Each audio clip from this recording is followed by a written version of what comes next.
Bonsoir à toutes et à tous, heureux de vous retrouver pour la tranche info en direct sur votre antenne Canal 10 Télévision avec au programme de votre soirée, eh bien rien ne bouge. On débutera avec Info 10, le journal local et régional qui sera suivi du Focus, une heure de débrief sur l'actualité locale et on aura à dire, puisque ce soir je recevrai entre autres des sentinelles dont monsieur Éric Coriolan et nous parlerons de beaucoup de sujets qui font débat autour de la gestion de crise du Covid-19, notamment ce reportage dont vous avez certainement entendu parler, à savoir Hold Up, mais on parlera aussi de la vaccination, de la course au vaccin que Pfizer a presque remporté, mais on décryptera aussi cette actualité-là pour vous. Mais pour l'instant, place à l'info.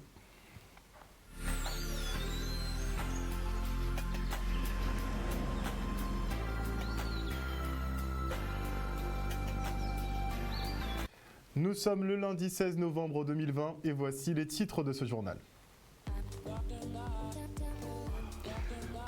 Nous irons à Petit-Bourg, où la vie de Madame Raison s'est arrêtée depuis mardi dernier suite aux intempéries et pour cause, sa maison menace de s'effondrer.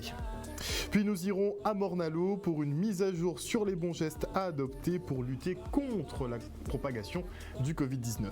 Et enfin, nous reviendrons sur l'élection du nouveau Mister Guadeloupe et qui est le roi de la jungle. Mais avant de développer ces quelques titres, on part sur le front social, puisque 11 jours après le début de la mobilisation des salariés de l'établissement français du sang, eh bien, la situation est toujours au point mort. Ces derniers refusent le transfert des analyses vers l'Hexagone et demandent à la direction l'envoi simple d'un biologiste pour effectivement pallier aux besoins. Ils ne sont pas prêts de gagner, mais regardez. Alors pourquoi cette conférence de presse ? Parce qu'il y a un mouvement de grève depuis le 5 novembre à l'établissement français du sang à propos d'une actualisation de plan de continuité d'activité qui aboutirait à un transfert de tubes de prélèvement des donneurs sur un laboratoire, sur un plateau technique de l'EFS national. Alors concrètement, ça voudrait dire que les donneurs qui se font prélever en Guadeloupe, on leur prélève des tubes et des poches, donc les poches resteraient en Guadeloupe, mais les tubes partiraient sur un plateau technique de qualification biologique des dons et sur le plateau de Lille. Donc la problématique, elle vient surtout de la démission de 3 biologistes, en fait 4 même dans l'année depuis 2020.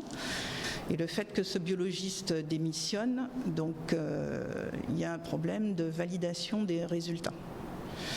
Et cette validation des résultats, donc, qui doit être faite par un biologiste d'un plateau QBD, cette validation de résultats donc pose problème parce que à cause de l'absence du biologiste. Et depuis 2015, en fait, il y en a 10 qui ont démissionné. Aujourd'hui, la chose que l'on peut dire, c'est que l'établissement français du sang exerce ses fonctions sur l'ensemble du territoire, que ce soit dans l'Hexagone ou que ce soit dans les départements d'outre-mer comme le sont la Guadeloupe et la Guyane, et que l'établissement entend poursuivre sa mission au service des patients en toute sécurité sur l'ensemble de son territoire. Donc par rapport à des craintes de délocalisation de certaines activités ou un démantèlement de l'établissement, il n'en a jamais été question. L'établissement, la direction nationale et la direction régionale réaffirment aujourd'hui encore sa volonté de pérenniser cet établissement en l'état, tant en Guadeloupe qu'en Guyane. Nous mettons tout en œuvre pour recruter des biologistes médicaux de façon à pérenniser cette activité avec du personnel en poste dans l'établissement et qu'en parallèle, bien sûr, nous continuons à rechercher des praticiens qui font des remplacements de façon à garantir la continuité d'activité dans l'établissement. Et depuis l'épisode pluvieux de mardi dernier qui a conduit à de nombreuses inondations en Guadeloupe, eh bien certaines familles ont tout perdu, comme c'était le cas du côté de Bananier à Capesterre, où d'autres vivent maintenant dans la crainte. C'est le cas de la famille Raison de Petit-Bourg, dont la maison menace de s'effondrer suite à un glissement de terrain, et ce, effectivement, malgré les études de sol et le fait qu'elle ait respecté toutes les réglementations. Sa maison ne tient qu'à un fil. Regardez. Angoissée, c'est le mot. Je suis angoissée parce qu'à chaque fois que je lève ma tête, je ne sais pas, à tout moment, à la moindre pluie, la terre est complètement à nu. Il n'y a rien qui la retient. En plus, vous voyez, c'est fissuré au milieu. Donc à tout moment, ça pourrait tomber. Pour moi c'est mon sentiment. Au niveau de la commune de Petit-Bourg, la demande de reconnaissance en état de catastrophe naturelle est partie hier. J'ai reçu un message. Et là, vous voyez qu'il y a des experts qui sont là pour évaluer les risques. On est face à un glissement de terrain qui malheureusement n'est pas une réelle surprise dans la mesure où les terrains sont gorgés d'eau et il y a beaucoup de versants comme ça qui ont été décaissés et qui sont susceptibles de glisser. On a eu tout ce qu'il fallait, permis de construire et tout, donc je ne sais pas, après ce sont les risques de la nature. Au niveau de l'assurance, eh bien, on n'a toujours pas de nouvelles. Pourtant, on est bien assuré. Il y a une partie des fondations qui sont dans le vide là. Donc la maison, elle n'est pas stable et à tout moment, la terre peut bouger et ça peut tomber. Un caillou qui tombe trop fort, pour moi, c'est un risque. Un risque résiduel, c'est-à-dire que le glissement peut être repris. Il pourrait y avoir un nouveau glissement, surtout si les précipitations se poursuivent dans les jours à venir. La première urgence, c'est d'évacuer les personnes pour s'assurer que tout le monde soit hors de danger.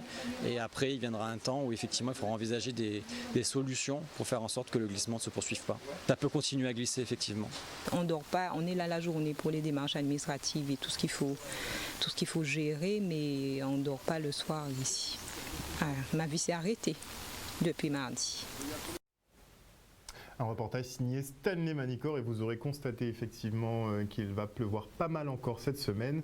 Donc la prudence est de mise sur les routes en montagne et aux abords des cours d'eau. Vous avez vu comment l'eau est montée extrêmement rapidement au niveau du bourg de Morne-à-l'Eau. Eh bien ça peut arriver n'importe où en ce moment. Et on se rend maintenant justement à Morne-à-l'Eau pour la matinée d'information sur les bons gestes à pratiquer en cette période de Covid.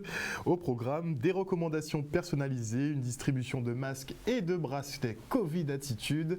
Le reste en images. Avec ma main, la liquide, je fais ça comme ça. Je lave ma main, je remets ça, je donne la personne derrière moi. On ne sait pas si... D'accord. Mais la personne derrière toi, le corona se transmet par la bouche et le toucher. C'est une manifestation que nous avons estimée très très importante et c'est en collaboration avec l'ARS. C'est pour permettre à nos administrés de bien se rendre compte de l'importance des gestes barrières à adopter pour éviter la propagation du Covid-19. Un geste comme celui-là, de la part de l'ARS, de ces cas et autres, ça me fait bien plaisir. La deuxième chose, c'est que ça me conforte dans un certain nombre de raisonnements que je me suis fait moi-même depuis l'annonce de cet élément. Et c'est pourquoi que j'ai dit que je pense croire dans le barrage, la distance. Maintenant, j'ai appris par la distance sociale. Bon, j'ai appris quand même un comportement vers nos aînés pour leur faire leur éducation. Donc pour moi, c'était très important que je sois là et je vais continuer à en parler autour de nous. Par contre, on a dit que Morne-à-l'Eau n'est pas dans le rang des gens là, mais c'est que nous faisons entre nous un groupe là de l'autosurveillance.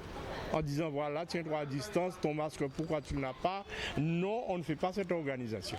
Je ne dirais pas que c'est un étonnement, mais c'est une grande satisfaction pour nous au centre social, puisque nous voyons que sous 4 jours, cette manifestation est prévue sous 4 jours, et nous avons un grand nombre de participants. Et les gens posent des questions, ils sont curieux de savoir, et ils sont contents aussi à la fin de cette rencontre des informations qui leur ont été apportées. Donc c'est une très une très très bonne chose. Nous profitons aussi de ce moment-là pour remettre aussi le bracelet qui est un signe que l'administré est préoccupé par l'importance de la maladie et aussi montrer à son entourage qu'il y a aussi des préventions, des gestes barrières à appliquer. Et par la même occasion aussi, nous profitons pour remettre des masques que la Banque alimentaire nous a offerts. Des images signées Olivier Félix. Et avec les fêtes moroses qui se profilent, le Parc national a remis des cadeaux aux bénéficiaires recensés par le Centre communal d'action sociale de la ville de Morne-à-l'Eau. Au-delà de la générosité, il s'agit pour eux d'embrayer le plan de reprise économique qu'ils déploient en 5 axes, à savoir l'aide aux personnes en difficulté, l'aide à l'entretien des espaces publics, l'accompagnement des structures agricoles familiales, pas le sponsoring, mais bon, le soutien aux marques justement Esprit National, et aussi à destination des entreprises qui sont spécialisées dans la découverte du milieu marin. Les bons cadeaux qui ont donc été offerts sont tous issus de sociétés qui travaillent avec le parc. C'est bien, ça commence à faire des chaînes vertueuses. Regardez. Que ça permet d'abord d'évacuer, parce qu'on sait quel est le stress, quelle est l'anxiété que ça a emmené. Et nous avons offert à cette tranche de la population de Morne-à-l'Eau différentes prestations. Ça va des produits alimentaires bio jusqu'à des sorties en mer, des randonnées pédestres, des séjours dans des gîtes qui sont tous labellisés Esprit Parc National. C'est très important parce que la population a besoin d'évacuer et toutes les études le disent de plus en plus, tous les spécialistes disent que ce confinement, cette épreuve de la Covid-19 impacte terriblement sur le moral et la psychologie des populations. C'est important dans la mesure où aussi le parc s'occupe de biodiversité. Le parc a une action, un accompagnement économique, social et culturel et c'est dans le cadre de cet exercice que c'est fait. En dernier lieu, quand on présente le parc, souvent on dit la Guadeloupe, venez visiter un écrin de verdure, mais un Éden peuplé de miséreux n'est pas pensable. Donc la biodiversité, on en prend soin, mais on voit prendre aussi soin de l'homme. C'est une action de solidarité envers déjà les producteurs, les artisans, ceux qui produisent, mais solidarité aussi envers la population. Donc c'est une action de soutien aussi à l'économie locale. C'est ça l'esprit parc. Il faut donner beaucoup de soi pour recevoir des gens.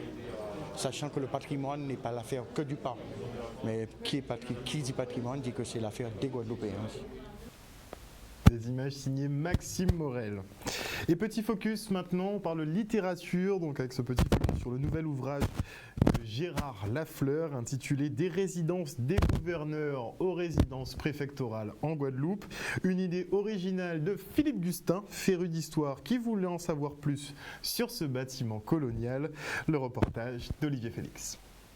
Ce livre a été, comme je l'ai dit précédemment, le livre a été fait à l'initiative du préfet Gustin, qui est également historien et qui a été logé donc dans la résidence préfectorale en arrivant. Et comme cette résidence est classée monument historique, il a voulu savoir quelle était l'histoire de cette habitation. Et donc il est rentré en contact avec le directeur des archives départementales qui lui a dit que j'avais déjà plus ou moins travaillé sur ces résidences à travers mes livres sur Saint-Claude et sur Saint-Pierre-du-Matouba. Et donc il est rentré en contact avec moi et il m'a demandé si on pouvait retracer l'histoire de la résidence de Saint-Claude. Et alors je lui ai proposé plutôt que de se limiter à Saint-Claude, puisqu'en définitive la résidence de Saint-Claude ne commence vraiment qu'en 1854, de voir quelles sont les résidences des précédentes, l'histoire des résidences précédentes.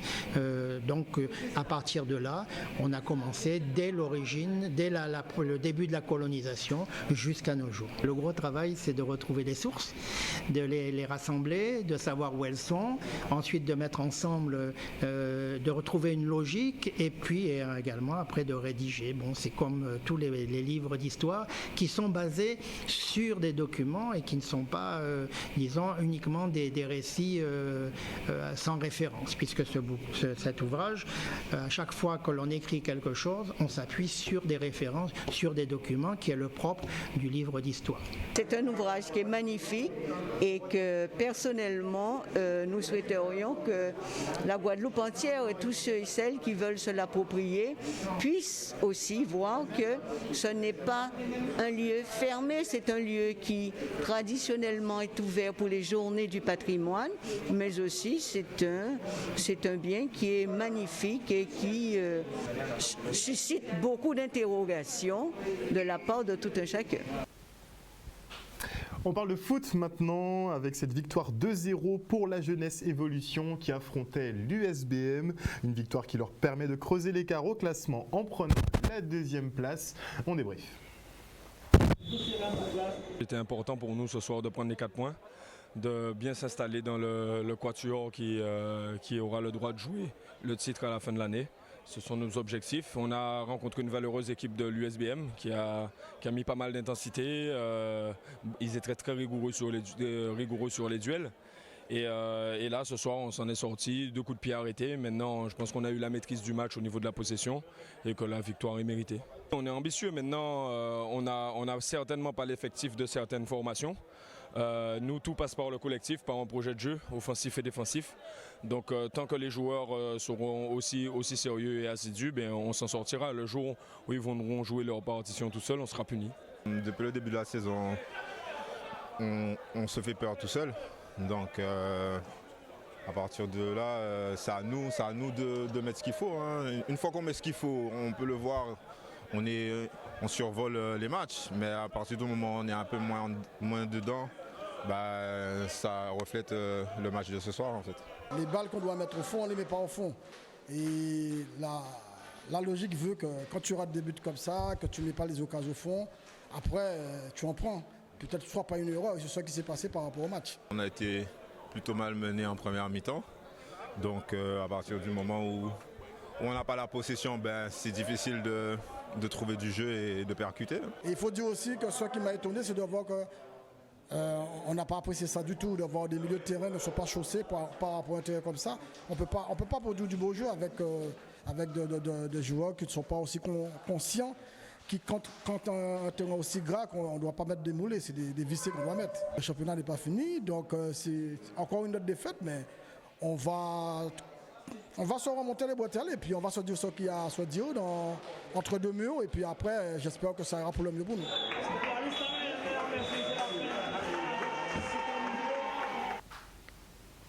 Et on adresse maintenant toutes nos félicitations à Michael Torchi, le nouveau roi de la jungle guadeloupéenne.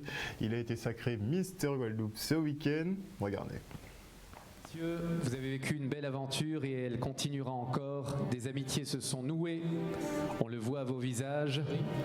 Et dans quelques instants, l'un de vous sera le Mister Guadeloupe et l'autre son premier dauphin. Mister Guadeloupe 2020 qui nous représentera bien sûr à l'élection de Mister France en 2021. Et le candidat numéro 10, Michael Torchi. Michael Torchi, candidat numéro 10 et son premier dauphin. Numéro 4, Brian Appal. Brian Appé qui devient également le premier dauphin. Bravo Michael. Mister Guadeloupe 2020 s'appelle Michael Torchi. Des applaudissements chaleureux et unanimes. Je tiens à remercier les membres du jury de m'avoir permis d'endosser le rôle de Mister Guadeloupe, dont je porterai fièrement les couleurs lors du concours de Mister France. Je tiens à remercier aussi le comité de Mister Guadeloupe de nous avoir permis de vivre cette très belle aventure, même si nous avons rencontré quelques difficultés par rapport à l'épidémie. Et je remercie particulièrement le président et Joël pour leur implication, car grâce à eux, nous avons pu nous dépasser et ainsi vivre cette aventure à pleine joie. Donc, et je remercie, et pour finir, je remercie mon entourage sur les réseaux, ainsi que ma famille et mes amis qui m'ont soutenu, car grâce à eux, je suis ici aujourd'hui et j'ai pu réussir l'impossible, enfin, qui est devenu possible. Bravo. Notre Mister Guadeloupe 2020, Michael Torchi, sous vos applaudissements. Bravo, chers amis. Encore félicitations au jeune homme. Voilà, chers téléspectateurs, nous sommes arrivés au terme de ce journal. Merci pour votre fidélité à ce programme. N'oubliez pas que sur Canal 10 Télévision, vous faites l'information que nous diffusons. On vous le répétera tous les jours s'il le faut. En tout cas, le journal revient demain à 18h30. Passez une excellente soirée à l'écoute de nos programmes. Bisous, ça fait du bien au moral.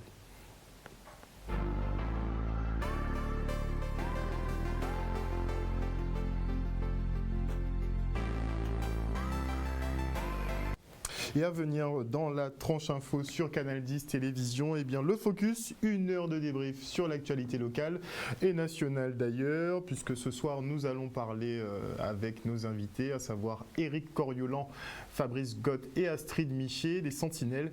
On parlera de la gestion de la crise Covid-19, puisque bon, il y a beaucoup d'approximations dans cette crise. Et récemment, un reportage assez intéressant est sorti, à savoir Hold Up. Il fait beaucoup parler. La République En Marche a déjà qualifié ce reportage de complotiste, comme beaucoup de journaux mainstream. Mais nous l'avons regardé, nous avons notre avis et les invités aussi. Vous pourrez d'ailleurs participer à l'émission dès qu'elle commencera au 96 10 10. Et avant de poursuivre, effectivement, et de lancer la pub, je dis bonsoir à Marie-Hélène Borès, je dis bonsoir à Fabien Nebo, bonsoir à Teddy Abraham, bonsoir à Georges Messager, bonsoir à Fabien Nebo, bonsoir à Sef Cité, bonsoir à Jimmy, bonsoir à qui d'autre, bonsoir à Odile Zingilet, bonsoir à Armanda Guadeloupe, bonsoir à Maîtrise Roots Vivin Love, désolé, bonsoir à Tatoun Graffon, bonsoir également à Madly Congré, bonsoir à qui d'autre, à Patrice Antoine, bonsoir aux réfugiés poétiques, bonsoir à Ampasavma, bonsoir à qui d'autre, bonsoir à Damien Salibur et à tous ceux qui nous suivent sur les réseaux, mais aussi sur l'antenne de Canal 10 Télévision. On revient tout de suite après la coupure pub et on parle de Covid, complot ou pas complot. Vos appels au 96 10 10. À toutes.